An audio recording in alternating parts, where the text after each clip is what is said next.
Hey guys, how's it going? Well, I figured I will show you my Express van and kind of give you an update of what's going on with it and show you around a bit. So,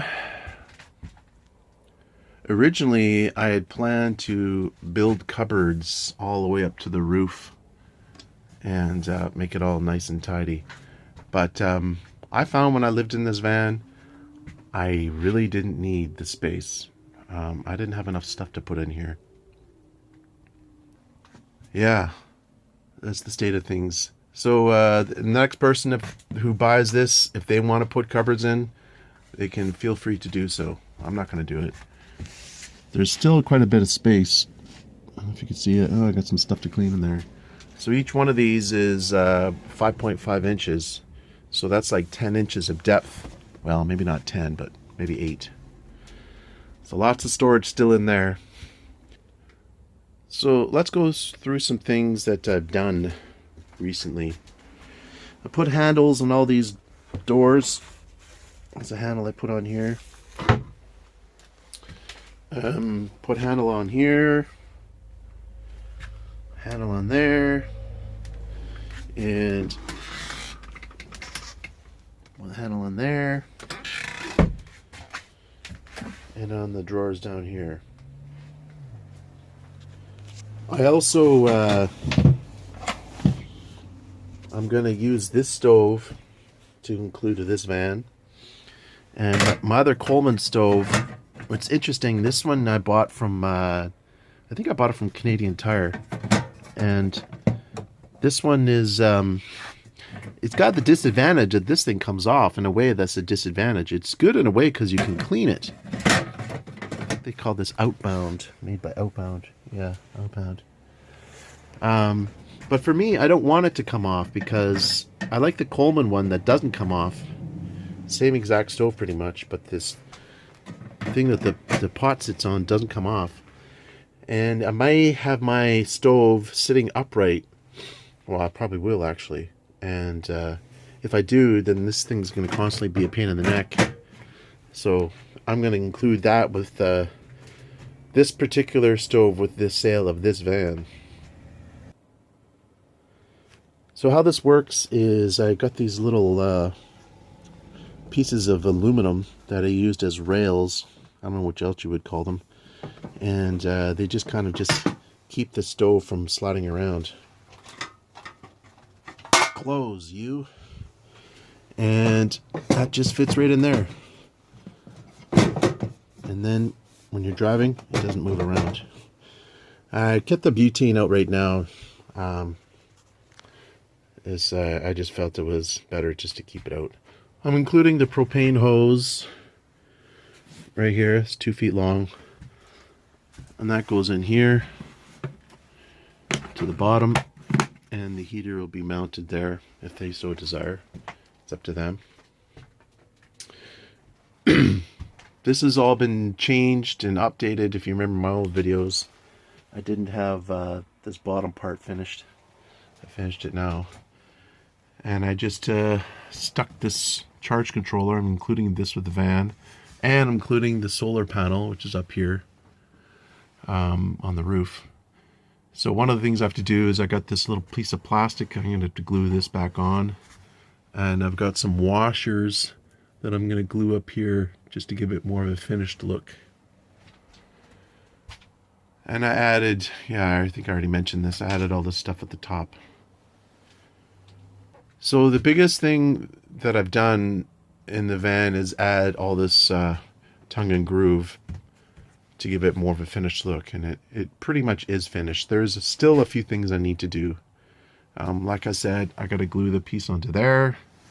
I'm going to take a wire out from here where it says battery. You can see that right in the middle, those 2 slots. I'm going to run a wire out from there and down and around, and it's going to go under where the battery is supposed to go, down there.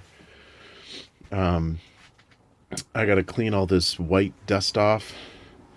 That was for the bed bug problem that I no longer have. That happened in like late September. It's now February, middle of February, and I solved the problem within 6 weeks by using this, I'm not sure how to pronounce it, dichotomous earth. It worked very well. It takes a little bit of time, but it did work. No more bed bugs. So I'm not worried about selling with bed bugs because it doesn't have any. So I'm confident in saying that this van is bed bug free. 100%. One problem I had was, you can see these are my batteries. If you recall, in an older video, I used a big propane tank right here and a huge propane heater, and I tried to heat the van up and basically fry the bugs. And what happened was I melted a couple of important items. Number one being the solar charge controller. This is my old one that I had in my first van. So when I melted the charge controller, I thought I destroyed it, and one way or another ended up being that I wrecked my batteries. So that's a bummer. I'm not 100% sure that they wrecked, but they wouldn't hold the charge. It would be like a 12.8, and then within 4 hours it was at like 12.1, and that's with no use. There's nothing was on it. It would just slowly degrade down. So I don't know what happened. I'm not very good at electrical stuff. So I'm going to bring these back to the place I bought them. I just bought them in the summer, and see if they can either recondition them for me or whatever. And then I'll see if I can either salvage them for my current van or put them back in this van. Get them fixed. So that was a major tragedy. And then one other thing I did was this was all melted, and so I took all this stuff off and fixed that up. Looks better now. So other things that still need to be done, I need to take these base cabinets and put them in Maxway's storage area. This one I'm going to keep in my Transit Connect. It's going to be a bit of a bugger to keep that in there, but I need to build it out before I can store the base cab in there. So I'm going to store it in my ex-wife's storage area for a few months. Obviously, this whole van needs to be cleaned, including all the stuff on the floor, and I got my tools, and all this stuff needs to be really cleaned. I also need to buy a new foam mattress, and I'm probably going to look for a cheap one I can throw in here, and because I had a really good quality one in here that I put in my Connect, and I love that mattress. I don't want to give it up. So I'm going to buy a new mattress and stick it in here and put sheets on and all that stuff. And yeah, what else is there to do? One thing I thought about doing is putting a sink in here, and because I know a lot of people like to have a sink. I personally haven't had a sink in since I moved into a van, and I don't miss it at all. So it's not really necessary for me, but I know that a lot of other people do like a sink. So what I'm going to do is I'm not going to put a sink in, and I'm going to try to sell the van and as it is. And if it doesn't sell quickly, and if a lot of people complain that it doesn't have a sink, then I'm going to put it in. But it's a fairly big process, and I've lost the jigsaw part of my drill thing. So I'd have to buy a new jigsaw in order to make the hole. And so I'm just going to try to avoid that by not putting the sink in. Yeah. So what do you guys think? Should I put a sink in anyway? I know it's going to help it sell, but I think most people would say yes. So what else am I including? Well, I'm including the stove, including this water container, which is I know personally if I was buying a van, I would get rid of it because I don't want someone else's water container. I'm also including the blue water container there. That's 10 liters. And I'm including this cooler. So in order to fill the water container, basically you take this funnel and you stick it in here and you just put water right into it. That way you don't have to worry about taking the thing out. It's screwed in very securely. And that's how she does. And then it doesn't spill anywhere because it's even if you're driving, there's no water spill. I never had any problem with the water spilling out while I was driving. That is not straight.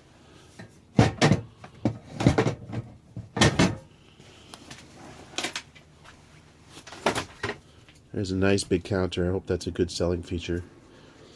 And I have all the tongue and groove wood. I think that's the main selling point.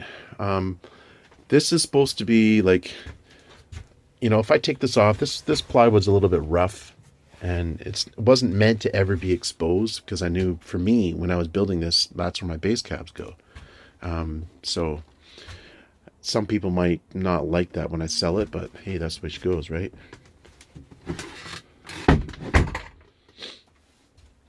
Oh, another thing I need to do is I need to put I'm going to put like a piece of wood here instead of the screws so that it's a little bit more fancy. So the main selling points of this van is this tongue and groove wood. I'm hoping that's going to help sell it. It took me well over 500 hours to put all this wood in and to build this van the way it is. So, I mean, when I bought this van, I paid $7,000 for it. And I drove it for less than a year. I probably put maybe 1,000 or maybe 2,000 kilometers on it. And now I'm going to sell it. And I'm going to try to sell it for $7,000.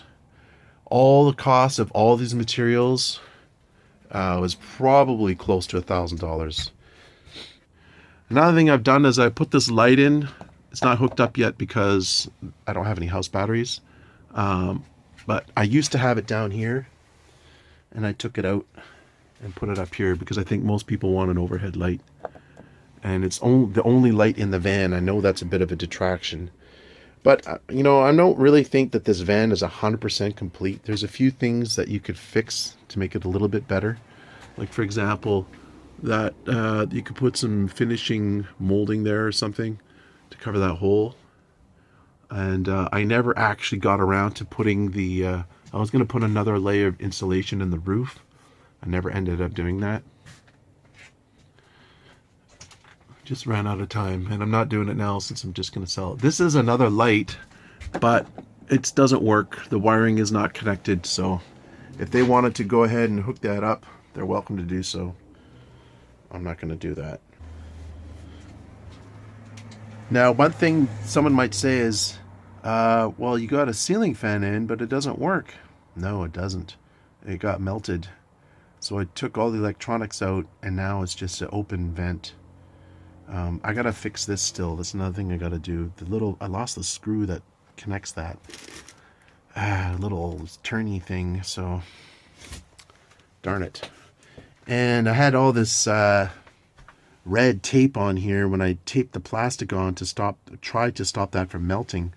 And the tape left a big residue, and then I sanded it and it looks terrible. But I thought of painting over it, but I think the tape, or if I paint over it, it'll just look worse. So I'm just going to leave it.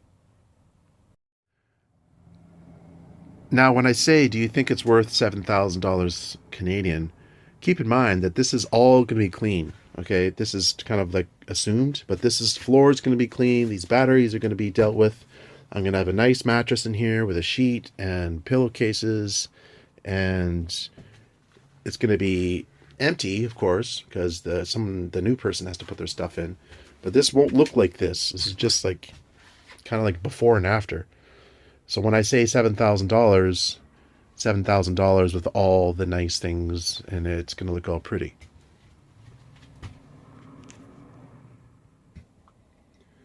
Anyways, guys, there you have it. Mechanically, the van is in very good condition. As you recall, a few weeks ago, Chuck and I put in a new water pump. Thanks again to Chuck for all your help. I've never had one single mechanical issue besides that little leak in the water pump. It's been treated me very well mechanically. It has 240,000 kilometers. I don't know what that is in miles. I'll leave a little blip on the screen here. And like I said, I've never had a problem with this van. So what do you think? Do you think it's worth 7,000? That's what I'm gonna try. And what I'm gonna do is I'm gonna put it on Craigslist for 7,300, and then I'm gonna let them talk me down to 7,000, and I'm gonna stick to that. I've have lots of experience selling cars, so I kind of know um, to stick to my guns and say, well, if you're not happy with it, don't buy it. And give it a few months, and depending on how many people come out to look at it, and if a lot of them go, oh, no way, then I know that I got a problem with either my price or with the condition of the van or something. So then I'll have to make changes accordingly. Anyway, please let me know in the comment section below whether you think it's worth $7,000 Canadian. Thanks for watching, guys. Take care. Have a great night.